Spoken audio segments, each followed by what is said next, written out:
Hi gang. One of the things I get asked about quite regularly is things to do with burnout and planning projects. So today we're going to talk about how I work on long projects, how I manage that, and also burnout, and then also planning the projects themselves, such as composition, color, that kind of thing. In regards to having a long project, the main things you need to keep in mind is when the deadline is and how much time you have to complete the project. For example, if you're this little guy, you've got a competition or something in 6 months. You need to get 2 or 3 minis done, because that's how many categories there are that you want to enter, and you have 6 months to do it. So then you need to think about things like, do I start now? Do I start all of them at the same time?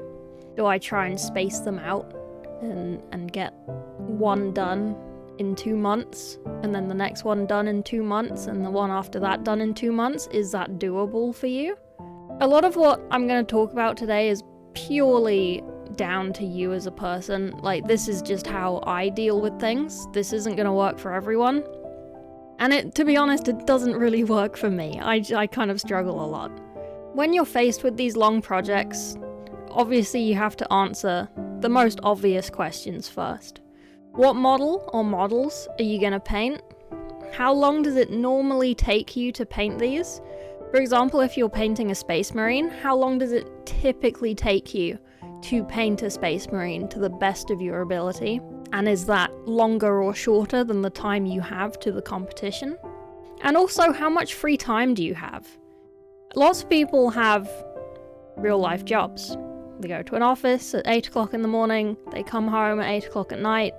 They don't have a lot of time for painting.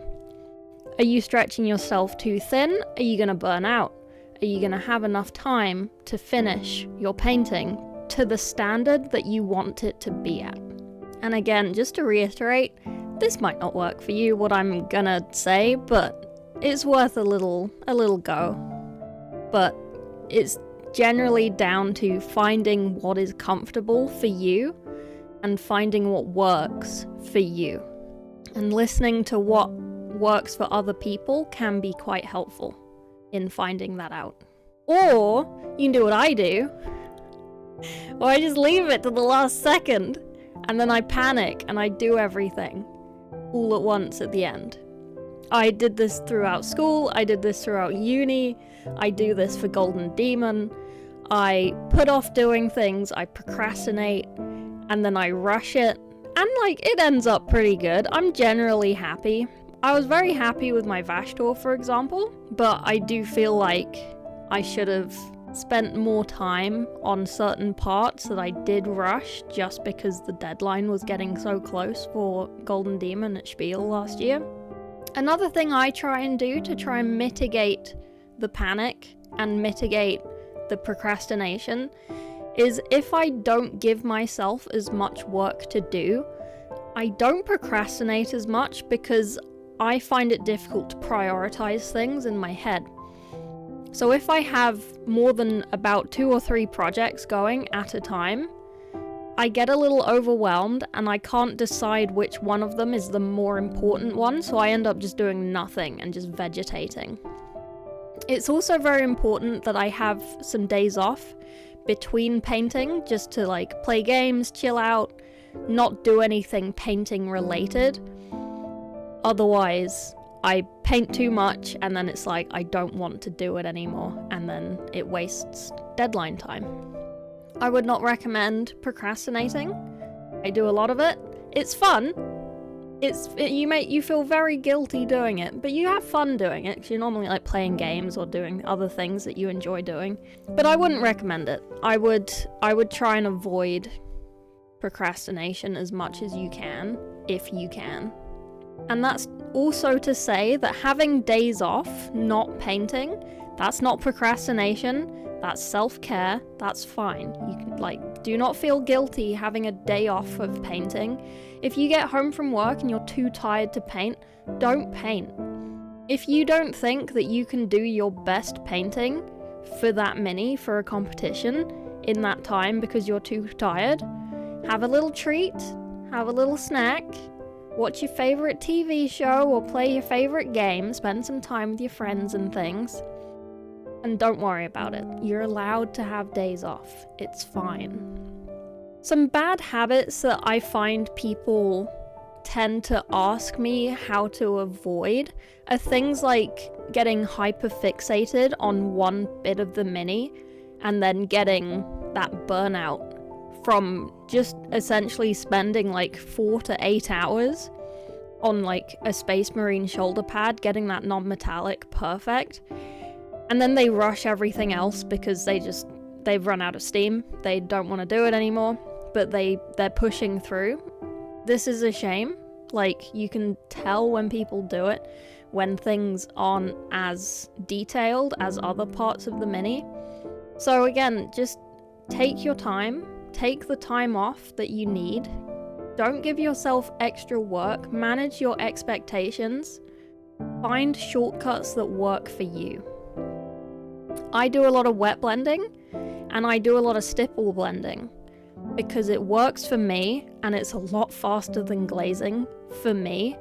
Other people, you might really like glazing. You might have an even better way of glazing that takes 2 seconds that I just don't have. Again, it's completely up to you as a person and what you prefer doing. So moving on to the next topic, talking about burnout. I have mentioned it a few times. This is essentially when you do something for a long time and then you just reach a cliff and you can't do any more of that. So this is something like an art block you hear people talking about, where they've been drawing for like months or like weeks, or even just like they drew for a day for like 14 hours and then they're like, yeah, I'm done, I can't do it anymore. That's it, I'm not doing this for another month or another 2 months or a year. It's fine, it happens. I find that this happens for me when I have too many projects, I don't leave enough time to deadlines, and I get bored. I still hyperfixate. I can't help that. It comes with the ADHD, but I can try and mitigate it by giving myself less projects per time, even if it means not submitting for every category that I want to for a competition. It means that my mental is a lot better just because I have less to do. I also try and keep my competition minis to things that I'm confident in doing. Any techniques or styles that I'm still learning, I try and not do them for these sort of minis, just so then I'm not under pressure to perfect it on my like first or second try of doing that style. You should also set your expectations for things to be done on time. There's always another event. There's always another one. If you miss the deadline for a Golden Demon, if you go to both the US one and the Europe one, they're every 6 months. If you just go to the Europe one, they're every year. There's also other competitions you can submit things to, like SMC and Monty. You don't have to only stick to one deadline. If my Vashtor, for example, wasn't done for Golden Demon, I would have taken it to SMC. I could have taken it to Adepticon in 2025 instead, for that Golden Demon. Another thing is, you're watching this, you're already burnt out, you don't want to do anything. Go and have a nap. Get yourself a treat, go and vegetate in your bed, make a nest. Don't feel guilty for not painting. The worst thing you can do when you're on an art block or burnt out is feel guilty for it. It's not your fault, it happens to everyone. You'll work through it, it'll be fine. Especially if you have a job on top of painting and painting's just on the side, like for most people. Do not feel guilty. You're tired from commuting, you're tired from your work. It's fine. Just turn your brain off, watch some brain rot TV shows that you like, watch some movies with people. I tend to gravitate towards insanely long documentaries on ancient history on YouTube. Find another hobby that does give you that dopamine while you don't feel like you can paint. Play some video games, go outside, cook your favorite food, learn a new recipe for it, go out and see your friends. Just do anything that isn't painting related. You don't want to force yourself to paint. If you feel guilty about the burnout or the art block, a lot of people just try and push through it, and they keep painting, they keep doing whatever it is that they're on a block from, and they just get more and more frustrated, and it shows. You can see it in their work.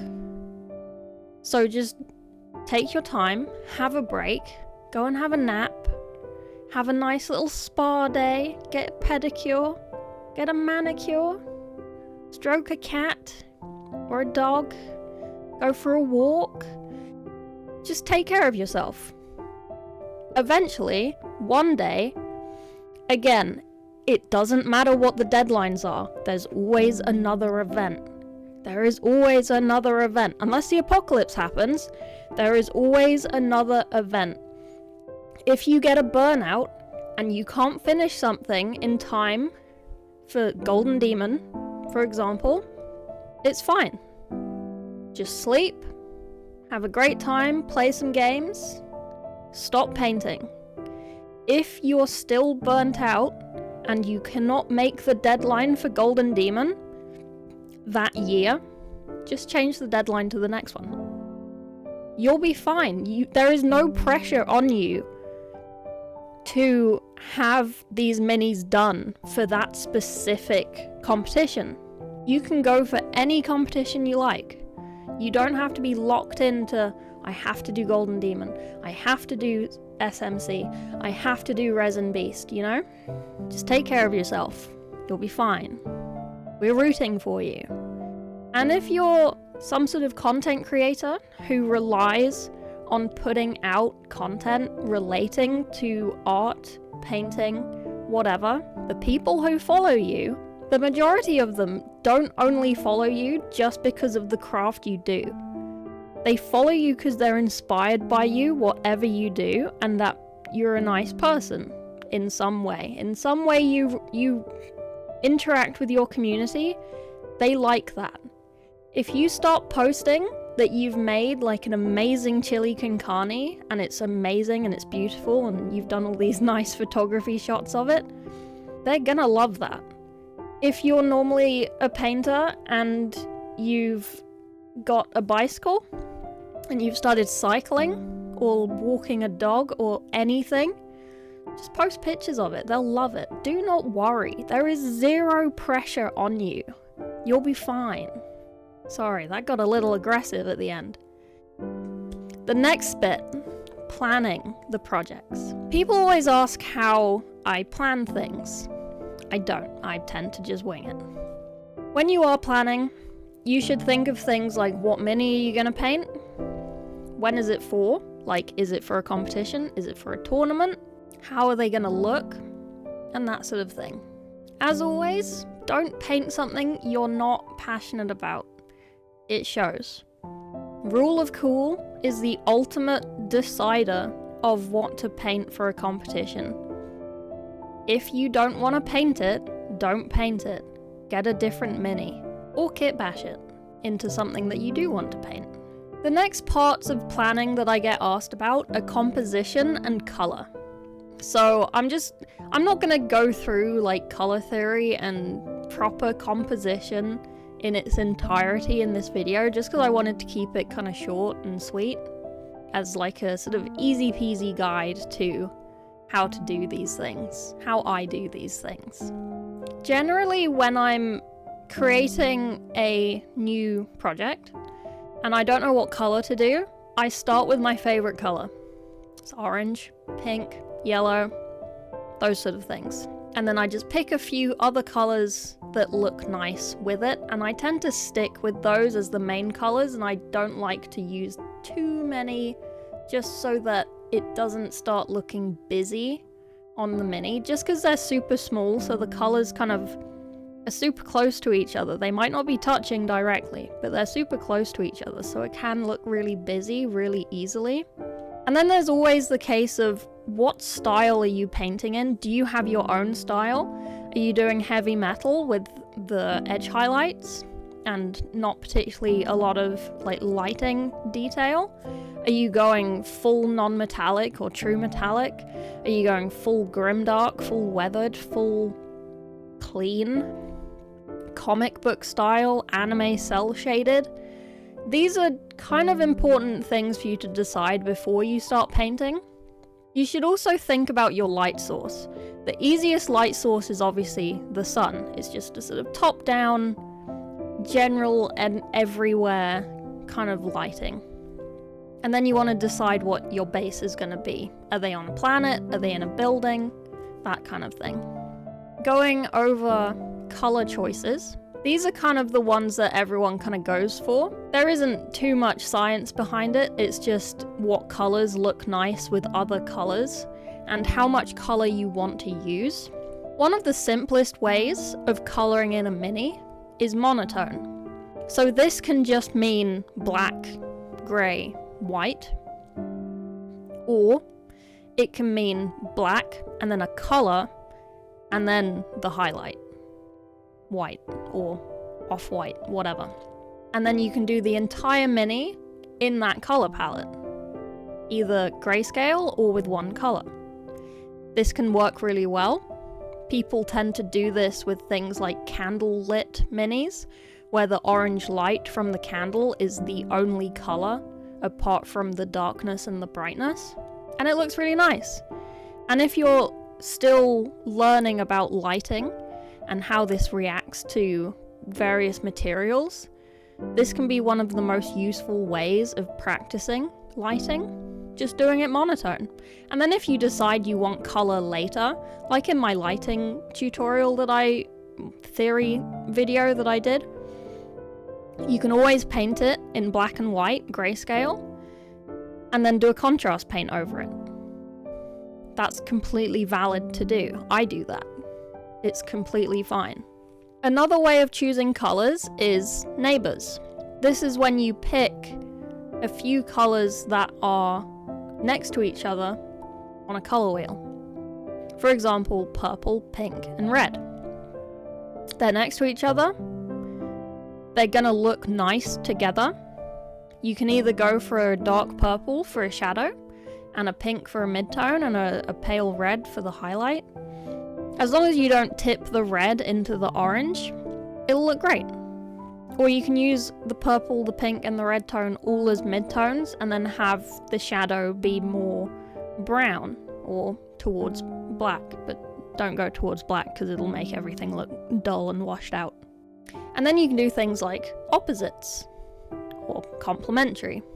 I'm trying to keep it kind of simple language, so it's easier to follow without using complex words that are annoying and unnecessary. So with opposites, you already kind of know this. It's when you pick a color opposite another color on the color wheel. For example, red and green. So I quite like using a dark green to shadow when I have a bright red. It makes the red pop a lot more, and the red makes the dark green look a lot more dark. And then you have opposites cubed. It's not really called that, but it's just what I'm calling it for this. This is when you kind of make a triangle on the color wheel to get 3 different colors. So here I've got like a dark cyan. It looks kind of dark green. It's a dark cyan, a lime green or yellow, and a pink. They look good together. You could paint a whole army in this. Just to show where I got these colors from, I'm just gonna scribble on this color wheel for these real quick. So that's where the cyan is, that's where the yellow is, and then that's where the pink is. See how it makes that triangle? Essentially, these are the 4 most used ways to create a color plan for a mini, or for a painting in general. If you see any mini try and have a look at it and work out where on the color chart each of the main colors are and see how they interact with each other on the wheel. It's quite an interesting little activity to do. It's quite fun. If you're bored during your burnout, just go and look at colors.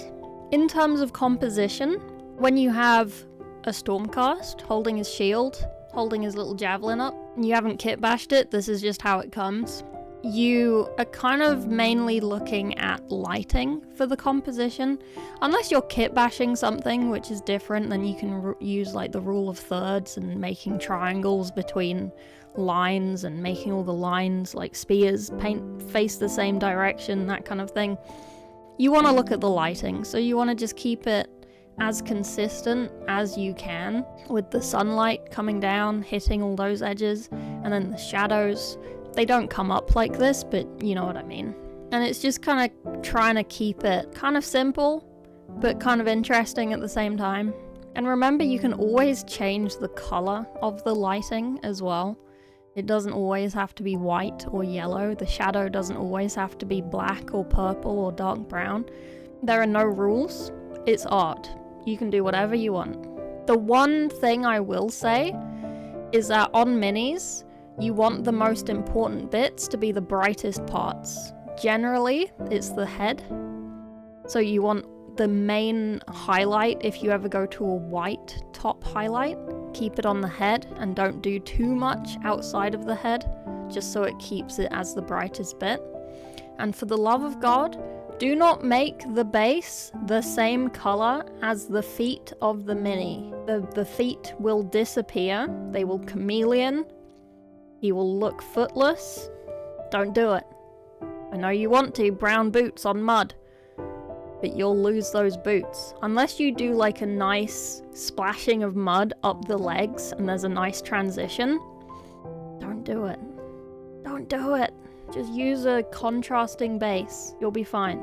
So after saying all of that, in terms of what I do, I just wing it.